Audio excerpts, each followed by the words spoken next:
In the last segment, we left off with Heisenberg's uncertainty principle, which stated that we couldn't use equations to predict the exact movement and position of the electrons.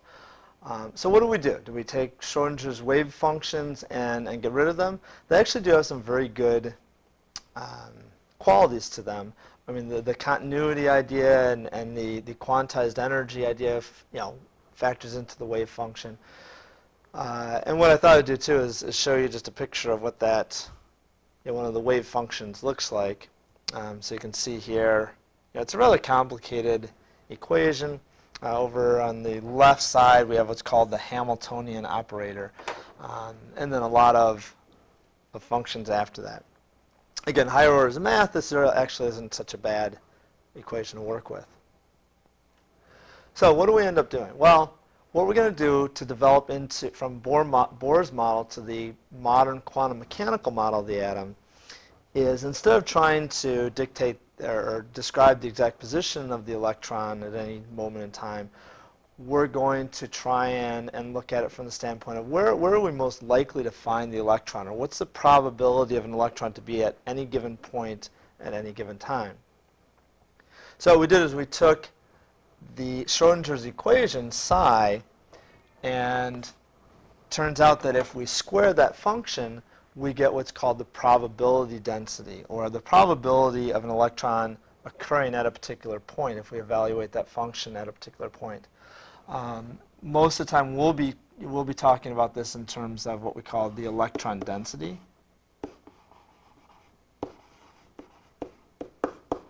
All right, in other words, what is the feel of the electron at that particular point?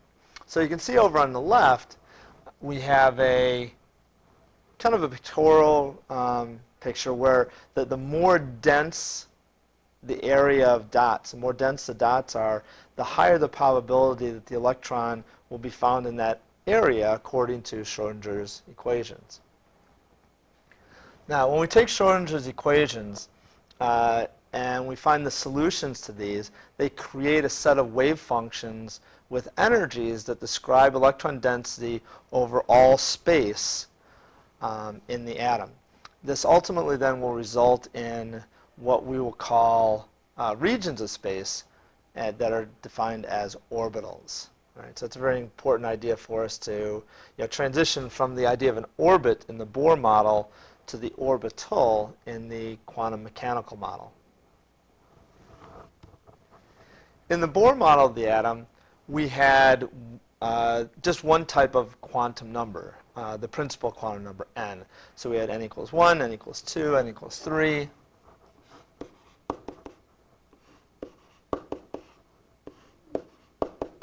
Etc. So those were our principal quantum numbers. Now we maintain that. However, with the quantum mechanical model of the atom, we need to add 3 more quantum numbers. The first one is called the angular momentum quantum number, L. In general, this equates to what we had studied before in terms of the letter of the orbital, or the sublevel within each principal energy level. So this would be the s orbitals starting in the first principal energy level, and the s and the p orbitals for the second level. So the s and p sublevels in the second level. Then we add the magnetic quantum number, m sub l. M sub l is going to correspond to which of the orbitals within a sublevel you're talking about. Right? So for instance, in the p sublevel, there are 3 p orbitals. Each p orbital will be given a different magnetic quantum number. So for instance, with the p's, you would have a px, a py, and a pz. So each of those would have different m sub l values. And then finally, the spin magnetic quantum number we'll get into later, but that refers to, if you put 2 electrons into an orbital, they can't occupy the same space. So we actually have one spinning up and one spins down. Now, electrons don't really spin, but that's the term that we use to describe the orientation of each electron within one orbital. Taking a closer look at these, the allowable values for the quantum numbers, obviously n can have values of 1, 2, 3, all the way on up to infinity. Right? So there are an infinite number of principal energy levels. The allowable values for L are 0, 1, all the way up to n minus 1. Now what this means is, for the L values, the smallest value of L is 0. Well, that would correspond to, so if we have L and our letter designation, L value of 0 would mean we would have a letter value of S, so that would be an S orbital. If the L had a value of 1, then the letter would be a P. If L had a value of 2, the letter we would use is D. If L had a value of 3, the letter we would use is 4. And these can obviously continue on up if we needed to expand on those. All right, but we're used to the SP, D, F orbitals. All we're going to do is add numbers to describe those. Now, as I mentioned before, the M sub L values corresponds to the orbital within a sublevel that the electrons would belong to. The allowable values for M sub L range from negative L to 0 to positive L. For instance, if we look at the p orbitals, so we mentioned that we have three p orbitals. So for the, let's look at the two p's. So these are my 2p orbitals.